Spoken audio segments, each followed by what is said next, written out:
Marcy. She's been a great host. Has she not? Has she not done a great job? All right. Man, no day. As she mentioned, I'm from Pittsburgh, Maryland. It's about an hour and a half, 2 hours from here. Or today, it was more like 3.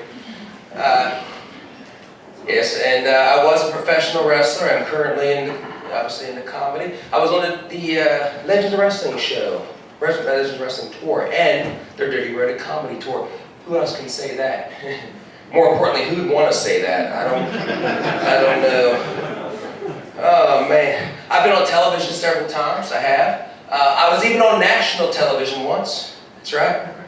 America's Most Wanted. Now I know what you're thinking. And yes, I did have a darn good lawyer. Now I was actually an actor on the show, playing the role of a wrestler, getting his butt whooped. Go figure. He was good at that role. So what I want to talk to y'all about today is I try to be a gentleman. All right, I do try. I didn't say I'm good at it. I just try. All right, and therefore I tried to teach my son to be a gentleman. All right, didn't say I was good at it, just that I tried. And my son's a peculiar fellow. He is. He's got 2 hobbies. To put it nicely, his first hobby is being an a-hole. His second hobby is being proud of being an a-hole. You can't insult him by calling him that word. You can't call him an a-hole and expect him to get offended because he's just like, "You're damn right I am! Woo!" Then he chugs a beer, smashes the can on his forehead. You know the type, right? But you gotta admit, that's impressive for a 12-year-old.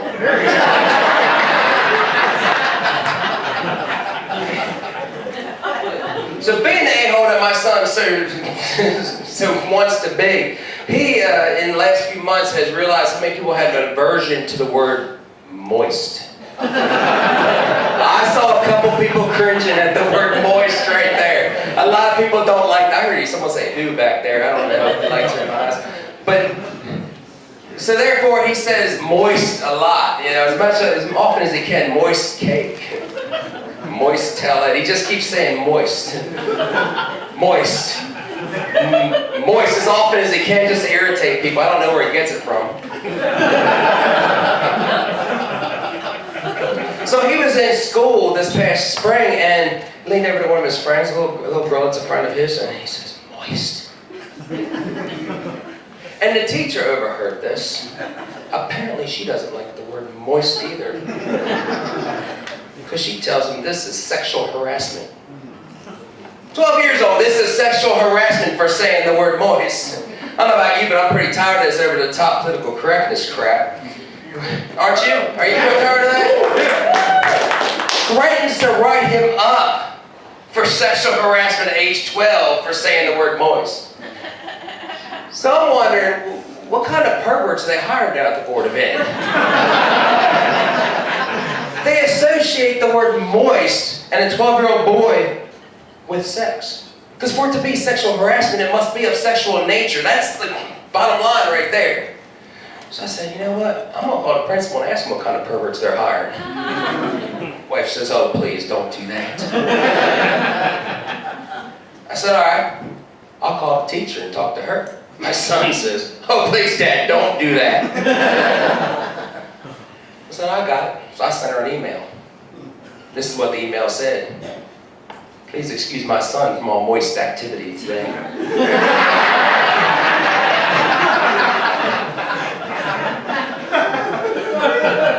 I think I got my point across. I didn't get a reply email, however, I did get a restraining order and a court date. Apparently it is sexual harassment. Who knew?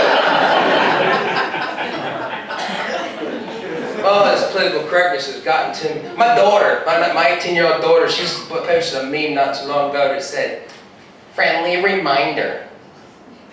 With the warm weather approaching, it is not okay to insult or criticize or shame anybody for whatever they choose to wear to stay cool this summer, no matter what their gender is or anything, body type or anything."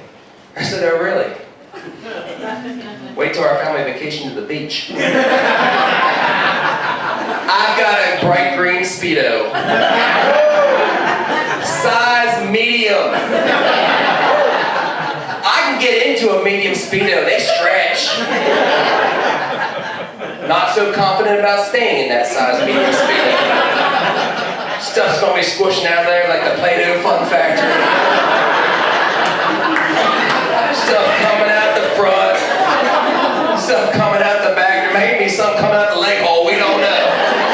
We'll see how politically correct she is then.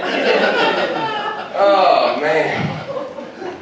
Oh, I know what I want to talk to y'all about. Hey, my neighbor left a note on my door. Let me get this out here.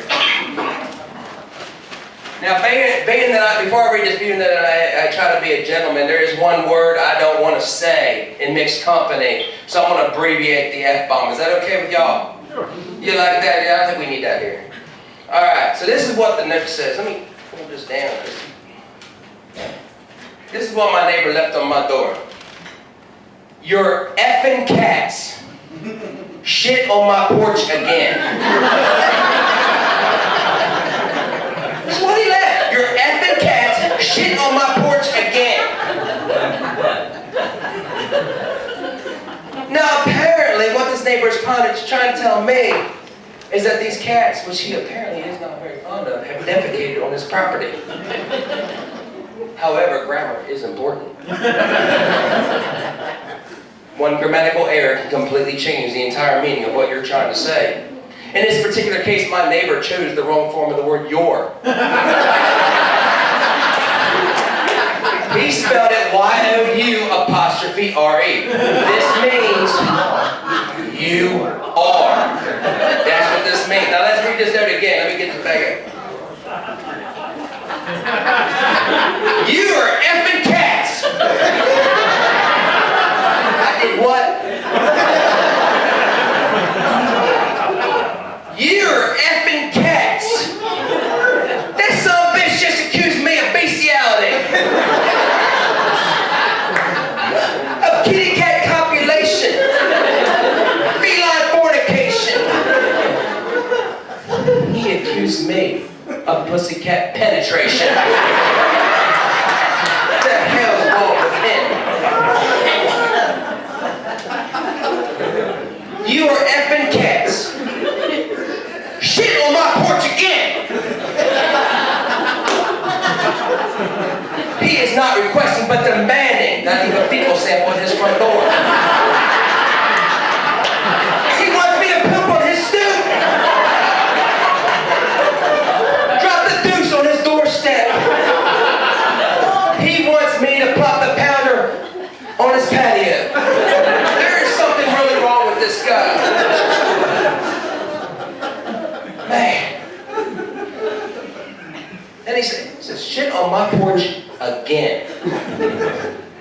Shit on my porch again. He is insinuating I have done this in the past. That I've done this disgusting, vile, horrible, gross, pathetic thing. That I would never shit on somebody's porch. But if I were to shit on his porch, I'm wondering, would this hold up in court?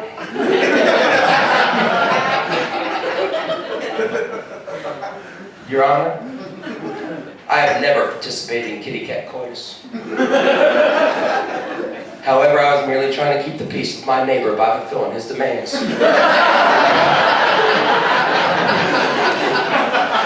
When I shit on his porch. Again. Now, I don't want y'all to think that I'm some kind of grammar Nazi. I don't just go around randomly correcting people's grammar on the street, nothing like that. But if you're going to go on Facebook and be mean, particularly if you're going to insult someone else's intelligence publicly, be wary. Because I will check your paper and give it back to you for corrections. And just think about how you're going to feel when someone from Boonesboro, Maryland corrects your English. You're going to feel dumb. D-U-M, dumb.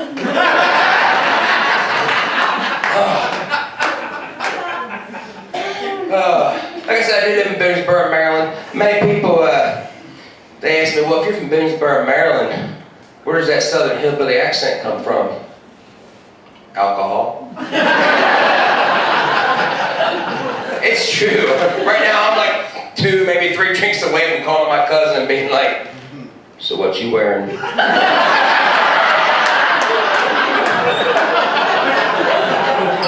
had someone get mad at me one time. He said, that's not fair, that's just a stereotype. Southerners and hillbillies don't really sleep with their cousins. I said, apparently you don't know my family. It was down in Alabama. My second cousin got knocked up when she was just 16 years old. And the father was my third cousin, who was 30 years old at the time. And the family applauded him for doing the right thing when he married her. Which is funny, because I always thought doing the right thing included, you know, not screwing your 16-year-old cousin. That's a good start.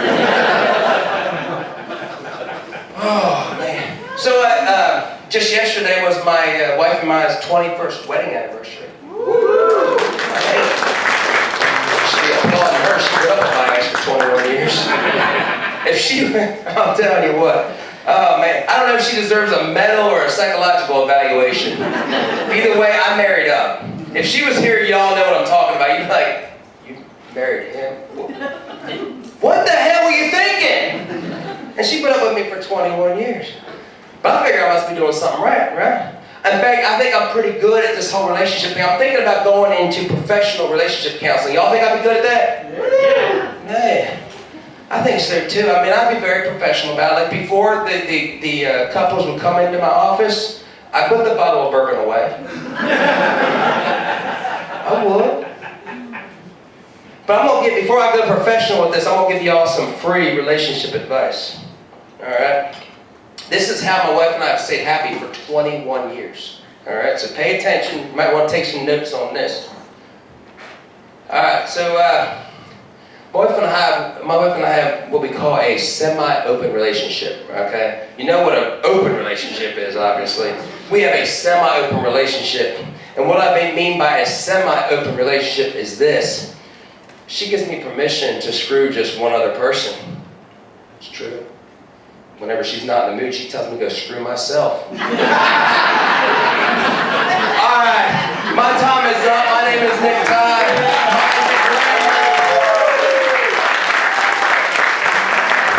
Buy some drinks. If anybody's wondering, that cider back there, I love it. So just put